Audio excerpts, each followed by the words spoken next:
भगवान श्री कृष्ण के विग्रह लड्डू गोपाल की छाती पर चरण चिन्ह किसका है और यह चरण चिन्ह उनकी छाती पर क्यों अंकित है?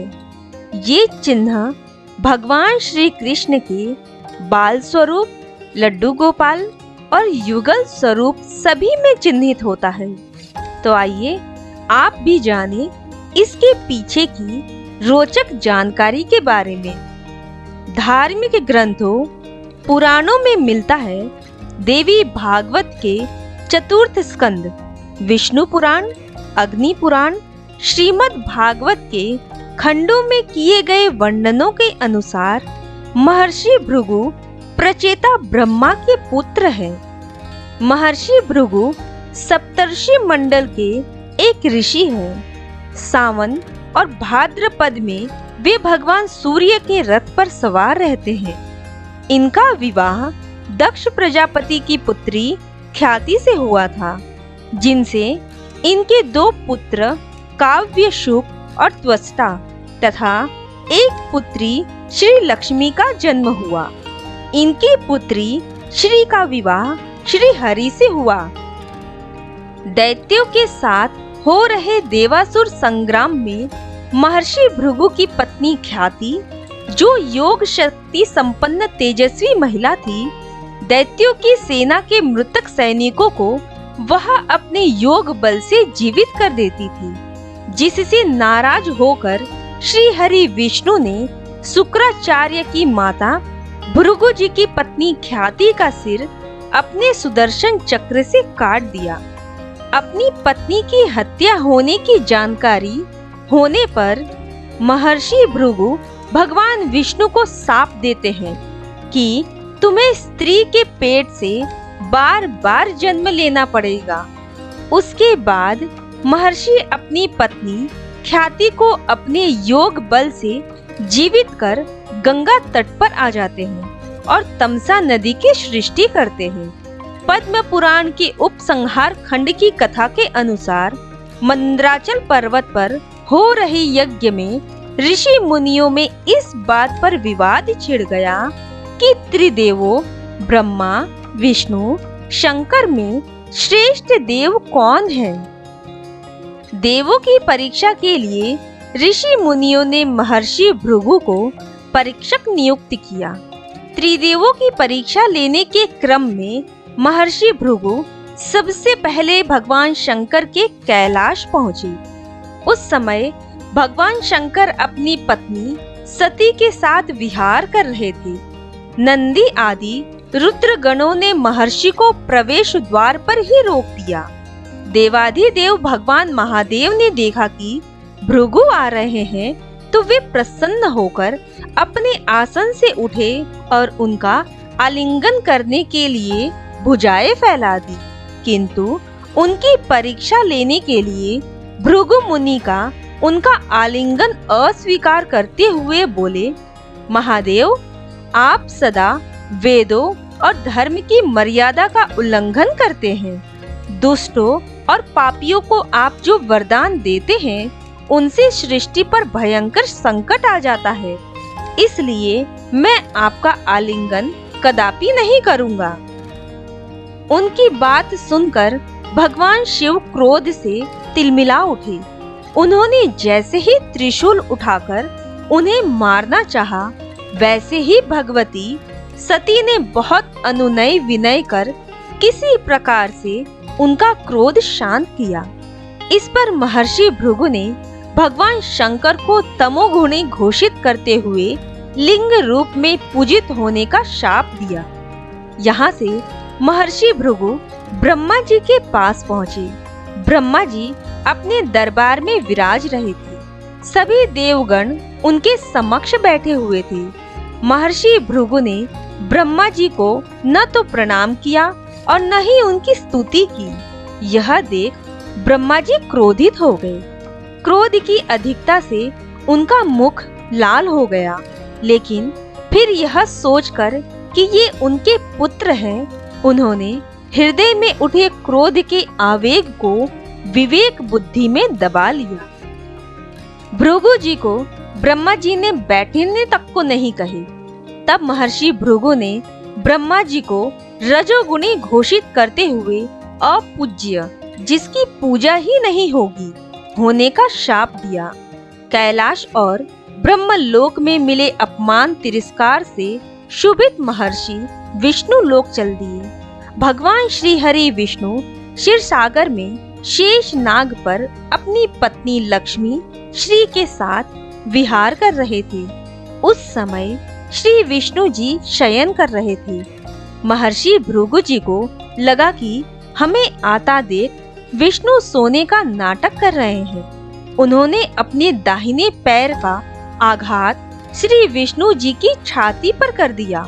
महर्षि के इस अशिष्ट आचरण पर विष्णु प्रिया लक्ष्मी, जो श्री हरि के चरण दबा रही थी, कुपित हो उठी। लेकिन श्री विष्णु जी ने महर्षि का पैर पकड़ लिया और कहा, भगवन, मेरे कठोर वक्ष से आपके कोमल चरण में चोट तो नहीं लगी? कृपया इस आसन पर विश्राम कीजिए। भगवन, मुझे आपके शुभ आगमन का ज्ञान न था, इसलिए मैं आपका स्वागत नहीं कर सका। आपके चरणों का स्पर्श तीर्थों को पवित्र करने वाला है। आपके चरणों के स्पर्श से आज मैं धन्य हो गया। महर्षि भृगु लज्जित भी हुए और प्रसन्न भी। उन्होंने श्री हरि विष्णु को त्रिदेवों में श्रेष्ठ सतोगुणी घोषित कर दिया। भगवान विष्णु का यह प्रेम व्यवहार देखकर महर्षि भृगु की आंखों से आंसू बहने लगे। उसके बाद वे ऋषि मुनियों के पास लौट आए और ब्रह्मा जी, शिव जी और श्री विष्णु के यहाँ के सभी अनुभव विस्तार से कह बताया। उनके अनुभव सुनकर सभी ऋषि मुनि बड़े हैरान हुए और उनके सभी संदेह दूर हो गए। तभी से वे भगवान विष्णु को सर्वश्रेष्ठ मानकर उनकी पूजा अर्चना करने लगे। भृगु ऋषि के द्वारा मारी गई लात से उनके चरण चिन्ह भगवान विष्णु के स्वरूप उनके विग्रहों की छाती पर मौजूद है। ये चरण चिन्ह लड्डू गोपाल, युगल स्वरूप समेत सभी विग्रहों की छाती पर मौजूद है। हालांकि जिस स्थान पर भृगु ने विष्णु की छाती पर लात मारी थी, वहां देवी लक्ष्मी निवास करती थी। भगवान विष्णु को श्री वत्स भी कहा जाता है, जिसका अर्थ है श्री का प्रिय, जिसका अर्थ है कि उनकी में छाती का निवास है। भगवान विष्णु और खुद के प्रति भृगु के व्यवहार से देवी लक्ष्मी नाराज हो गई और उन्होंने ऋषि को श्राप दे दिया कि अब से वह कभी ब्राह्मणों के पास नहीं जाएंगी और वे धन संपत्ति के बिना रहेंगे। देवी लक्ष्मी के श्राप को सुनकर महर्षि ने उन्हें अपने आने का असली उद्देश्य बताया। ऋषि के इरादे को समझते हुए विष्णु ने भृगु को वरदान दिया कि लक्ष्मी उनकी पुत्री के रूप में जन्म लेगी और ब्राह्मण समाज को इस श्राप से मुक्ति दिलाएंगी। ऋषि भृगु को मिले श्राप के चलते देवी लक्ष्मी को पृथ्वी लोक में जन्म लेना पड़ा था और भगवान विष्णु अपनी श्री को वापस स्वर्ग लोक ले जाने के लिए पृथ्वी पर आए थे। भार्गवी ने महर्षि भृगु के घर जन्म लिया था। दरअसल देवी लक्ष्मी के श्राप के चलते पूरा ब्राह्मण समाज श्रीहीन हो गया था। ब्राह्मण समाज में दोबारा श्री यानी लक्ष्मी को लाने के लिए ऋषि भृगु स्वर्ग लोक पहुंच गए और श्री विष्णु को उस वरदान के बारे में याद दिलाया जो उन्हीं के द्वारा ऋषि भृगु को दिया गया था। इस वरदान के चलते ऋषि भृगु ने भगवान विष्णु से देवी लक्ष्मी को बेटी के स्वरूप में मांग लिया था। तब देवी लक्ष्मी ने भार्गवी के रूप में ऋषि भृगु के घर में जन्म लिया था। भार्गवी के युवा होने पर उसके जीवन में श्रीनिवास नामक एक युवा नृतक आया।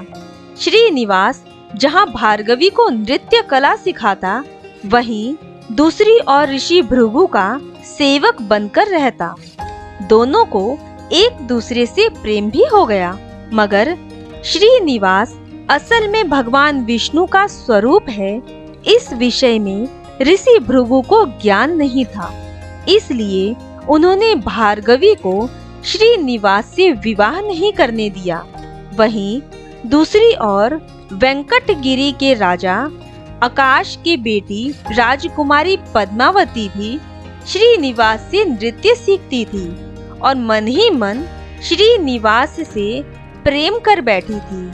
श्रीनिवास से विवाह करने के लिए पद्मावती ने सती होने का प्रण तक ले लिया था।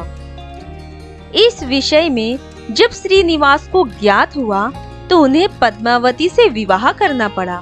यह बात जानकर भार्गवी ने वेंकटगिरी को सदा के लिए त्याग दिया और कोल्हापुर के निकट एक गांव करवीरपुर में एक विष्णु मंदिर में जीवन व्यतीत करने लगी। श्रीनिवास और भार्गवी दोबारा इसी स्थान पर मिले और यहीं भार्गवी को यह बात ज्ञात हुई कि असल में वो देवी लक्ष्मी का ही स्वरूप है। हालांकि भार्गवी और श्रीनिवास का कभी विवाह नहीं हो पाया, मगर पद्मावती के साथ श्रीनिवास और भार्गवी वेंकटगिरी वापस आ गए और सदा के लिए वहां बस गए। आज भी दक्षिण भारत में श्री वेंकटेश्वर स्वामी यानी तिरुपति बालाजी का मंदिर है, जहां उनके साथ पद्मावती के रूप में श्रीदेवी और भार्गवी के रूप में भूदेवी विराजमान है। ऐसी मान्यता है कि इस मंदिर में भगवान विष्णु में देवी लक्ष्मी भी समाहित है। यही वजह है कि श्री वेंकटेश्वर स्वामी को श्री और पुरुष दोनों के वस्त्र अर्पित किए जाते हैं। वहीं तिरुपति बालाजी जाने के बाद कोल्हापुर स्थित महालक्ष्मी के मंदिर जाना अनिवार्य बताया गया है, क्योंकि इस मंदिर का इतिहास श्रीनिवास और भार्गवी की प्रेम कहानी से जुड़ा हुआ है। जय श्री हरि।